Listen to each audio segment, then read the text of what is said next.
Class 10 এবং মাধ্যমিকের খুবই গুরুত্বপূর্ণ একটি বিষয় হলো জীবন বিজ্ঞান।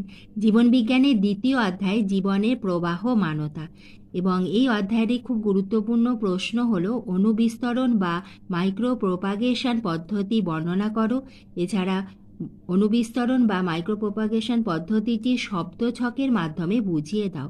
তোমরা এই উত্তরটি খুব ভালোভাবে দেখে নাও, কারণ এটি খুবই গুরুত্বপূর্ণ প্রশ্ন। এটি মাধ্যমিক পরীক্ষার জন্য খুবই ইম্পর্টেন্ট। তোমাদের মাইক্রো প্রোপাগেশনে পদ্ধতি আসুক বা শব্দছক আসুক, তোমরা এই লাইনটা প্রথমে অতি অবশ্যই লিখবে। 1960 খ্রিস্টাব্দে বিজ্ঞানী মোরেল অর্কিড উদ্ভিদে প্রথম সার্থকভাবে মাইক্রো প্রোপাগেশন করে অসংখ্য অর্কিড চারা সৃষ্টি করেন। এবং তারপরে তোমাদের পদ্ধতিটি দেখে নাও, তারপরে তোমাদের শব্দছকটা দেখিয়ে দেবো।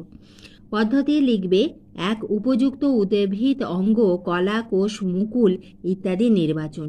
2, কালচার মাধ্যমে রেখে উপাদানটিকে বৃদ্ধি ঘটানো এবং ক্যালাস গঠন। 3, ক্যালাসের বৃদ্ধি ঘটিয়ে এমব্রয়েড গঠন। 4, এমব্রয়েড থেকে অসংখ্য প্ল্যান্টলেট সৃষ্টি। 5, প্ল্যান্টলেটগুলিকে পৃথক টবে স্থানান্তরকরণ এবং অসংখ্য চারা সৃষ্টি। এইটি হলো মাইক্রো প্রোপাগেশনের পদ্ধতি। এবার তোমরা শব্দছকটা দেখে নাও।